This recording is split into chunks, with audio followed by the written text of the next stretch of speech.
Mi nombre es Anahit, mis apellidos Aharonyan, Harbutlian. Soy hija de sobrevivientes del genocidio armenio, primera generación nacida aquí. Mis padres, ambos, vinieron de distintos lugares, se conocieron aquí, pero fueron perseguidos por el Estado turco, que aún sigue impune. Soy ingeniera agrónoma, empecé mi carrera antes de la dictadura y la tuve que retomar terminada la dictadura y después que fue liberada de 11 años y medio de estar en los campos de concentración en Montevideo.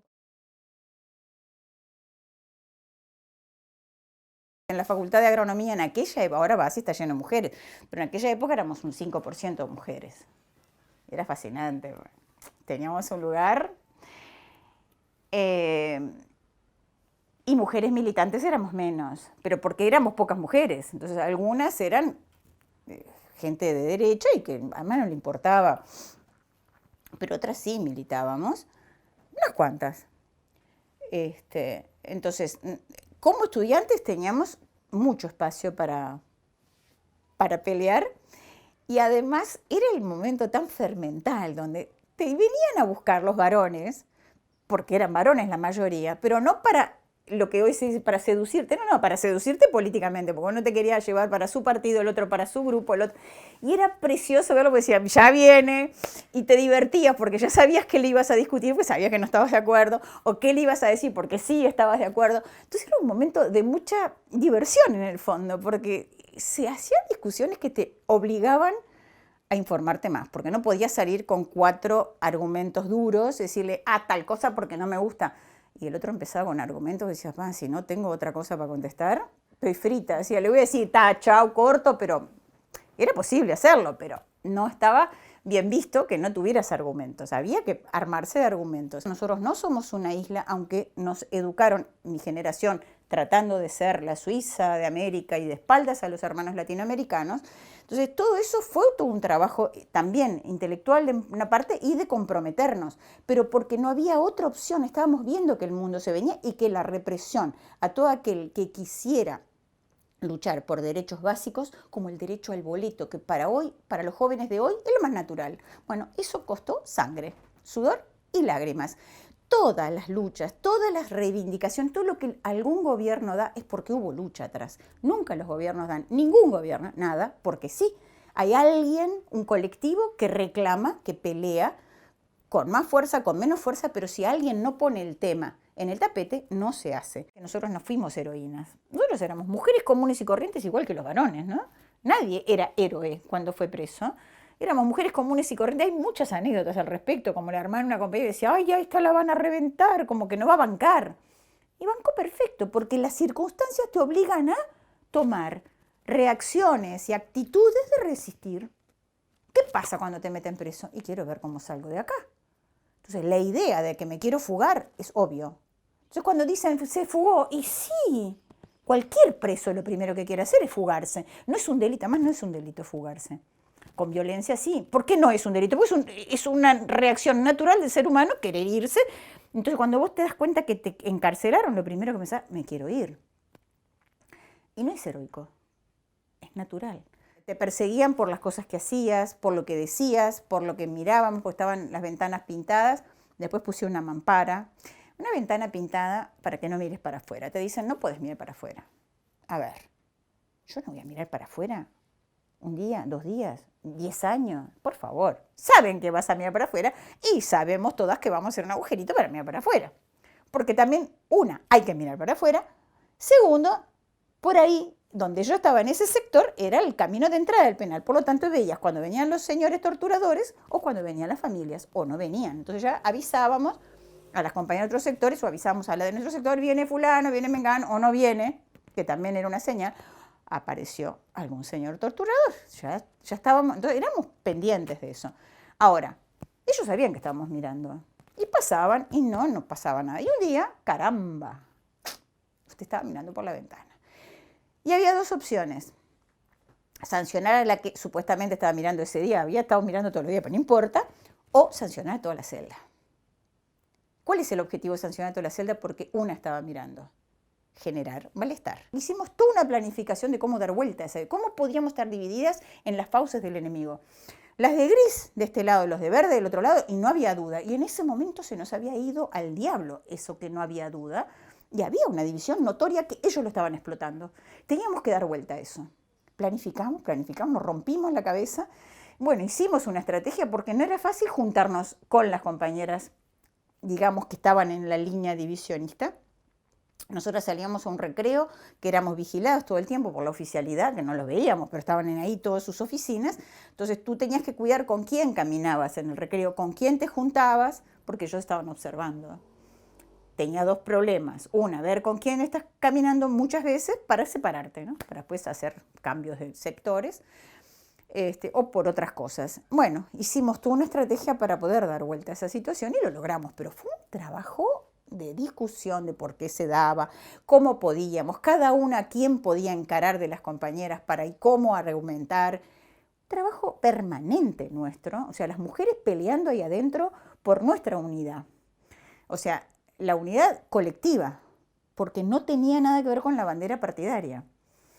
Está invisibilizado en general el trabajo, en general como trabajo en memoria se invisibiliza. En particular por ser mujeres, pero no solo por ser mujeres, porque observo que temas de memoria se invisibilizan igual, ¿no? Entonces, la parte de invisibilización es mucho más compleja y por eso me parece importante que cuando te dicen, te niegan algo, ¿no? O sea, cuando no te atienden, cuando no te dan una entrevista, cuando no existís, es mucho más difícil de visualizar que cuando te dicen, no, no queremos saber o no, usted está equivocado. No nos dicen no, sino que simplemente no existimos.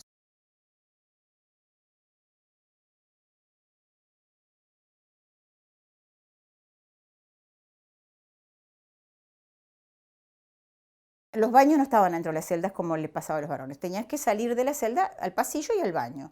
Ahí ibas al baño, volvías. Y de repente, no señor, se cerraba la celda y vos no podías ir al baño. Y tenías, soldado, necesito ir al baño. Y el soldado no quería llevarte al baño.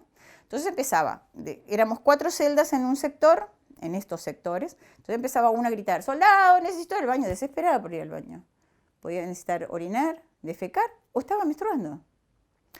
La de la otra celda también. Entonces, las que estamos sentadas estudiando, tejiendo, haciendo algo, estamos escuchando a la compañera que está gritando. ¿Qué genera eso? Desesperación porque la milica no te abre. Bronca porque te está gritando y vos también te pones mal. Y porque entre un rato vos vas a querer ir al baño también. Son una mezcla que puede ser, es explosiva. Y eso hay que trabajarlo permanentemente. Nos ponían en situaciones permanentes de ese tipo. Y una mujer con necesidad de orinar, menstruando, y yo, bravo, estar un rato largo, y la otra mujer de la otra punta diciendo, no. Entonces salían de cada celda más de una, eran momentos de alta tensión. Eso estábamos sancionadas o simplemente estaba prohibido. Como las guitarras, esta guitarra fue hecha en Libertad. Como las guitarras iban al calabozo también. Entonces nos quedábamos sin guitarras, sin libros, sin nada, y había que inventar actividades.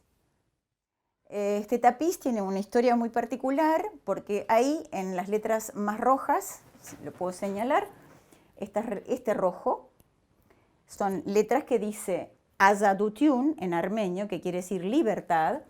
Esta es la A, Za, Du, Tiun.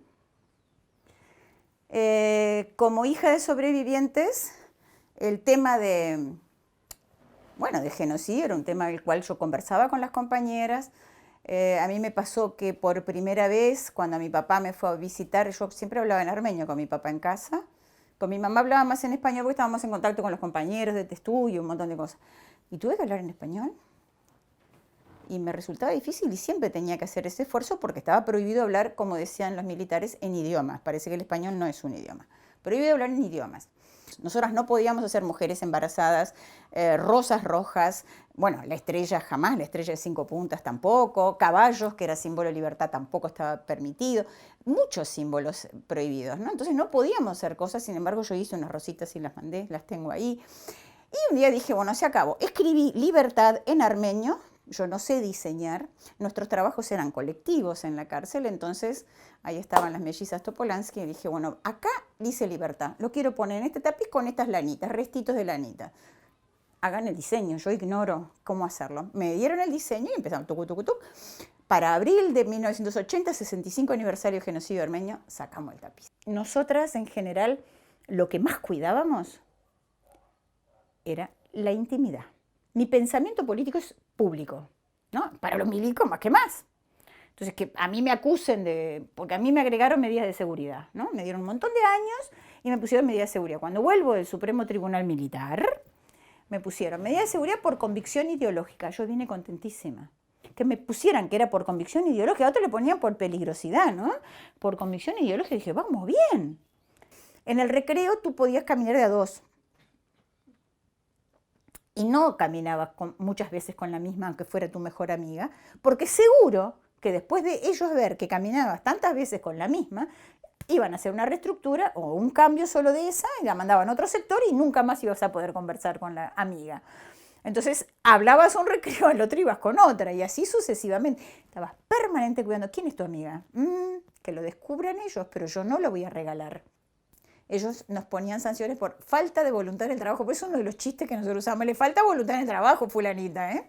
Entonces, agarrar una asada sin filo, por supuesto, levantarla y bajarla lentamente, te revienta la espalda. Levantarla y trabajarla a ritmo tiene otra cosa porque el cuerpo va. Quedabas muerta de cansancio, pero estábamos demostrando que no queríamos. Claro, queríamos tomar agua, me decían que no. Y lo mismo, salir en invierno, porque nosotros teníamos el uniforme ese gris famoso, pero no había camperas. O sea, no es que no hubiera camperas en esa época, claro que había, pero no teníamos derecho a usar una camperita, taparnos, porque capaz que nos fugábamos. No había calzas en aquel momento, igual, por más que te pusieras calzas, había medias cancán de lana, no había media que te abrigara. Cuando hacía un frío impresionante, estábamos de mañana temprano en esos lugares gélidos, porque teníamos obligación de estar. Y como no podíamos trabajar fuerte, digo, el trabajo a desgano hacía que no generaras tanto calor. Bronca sí, pero calor no. Y después situaciones que, por eso el humor nos salvó la vida, que teníamos que todas las madrugadas salir en fila, sin mirarnos, porque no nos podíamos comunicar entre nosotras, a izar la bandera. Entonces, para izar la bandera no puedes tener la cabeza cubierta, no guantes, muertas de frío. Y vos mirabas, como mi sector estaba arriba y éramos al final, y mirabas todo eso y decías, parece un campo de concentración. Y vos estabas en ese campo de concentración, ¿no? Y en medio de ese silencio solemne, el burro Joaquín empezaba a rebuznar. ¿Cómo no tentarse? Además de que el trompeta era desafinado. Entonces, claro, eran situaciones absurdas. El burro lo habían llevado ellos, igual que los gansos, igual que las víboras, igual que todos los animales que tenían, ¿no? Entonces, que Joaquín se pusiera a rebuznar en medio de la bandera solemne era un chiste. Llegó un momento en el cual, bueno, porque a veces dicen, estuviste mucho tiempo. Bueno, no sé, mucho tiempo lo podés vivir como que no es tanto si vos lo pudiste discutir, hacer cosas, crecer, crear y aprender. Y ahí discutíamos porque nosotros veíamos qué pasaba con los varones y qué pasaba con nosotros. Considerábamos que a las mujeres la planificación de la tortura, porque todo lo que hacían cotidianamente era tortura de alguna manera, ¿no? Porque muchas veces se cree que tortura es solo lo físico y psicológico, y sobre todo sostenida en el tiempo. Por algo todos los castigos que nos hacían, por algo 10 años después de llevarme presa e interrogarme, me vuelven a llevar a un juzgado militar a reinterrogarme o intentar reinterrogarme. Después me ponen desacatos 10 años, 11 años después, en fin. Era una persecución permanente, a los calabozos, a otros grupos de compañeros llevarlos a los cuarteles de vuelta a torturar. Eso fue permanente. Entonces, a las mujeres la planificación era como más profunda. Prohibirles más cosas, darle menos herramientas. Nosotros no teníamos herramientas para trabajar, teníamos muchas carencias y teníamos que hacer un esfuerzo un poco mayor para poder hacer lo que queríamos hacer. Ahora, todo lo que nos pasó, nosotros podíamos detalladamente volcarlo a las compañeras que habían pasado lo mismo, que no teníamos formación para bancarlo y que estábamos siendo agredidas cotidianamente, planificadamente todos los días. Estábamos en condiciones de lo que pasó después, ¿no? Cuando nos juntamos y se habla sobre cómo nos pasaron todas estas violaciones sexuales y no sexuales y todas esas cosas, hay un grupo de contención. Vos volvés a tu casa, además. Ahí te ibas a quedar ahí con las mismas mujeres que habían sufrido lo mismo. Entonces yo creo que era una forma de protegernos sin saberlo, ¿no? pero nos protegíamos de alguna manera, ponías una coraza, la precisabas. La coraza nos permitió sobrevivir bien. Yo creo que bien. O sea, si quedás con los rayes, bueno, ibas a quedar igual con los rayes, pues eso no te lo sacabas. Más vos de ahí, te quedabas ahí, no tenías opción de rajar. Yo estaba podrida de estar con un grupo de mujeres, ponele, y me tenía que seguir aguantando y elaborando para aguantarme estar ahí. Sobre todo cuando nos metían un castigo colectivo de celda, que no salíamos de la celda durante quién sé yo cuántos días.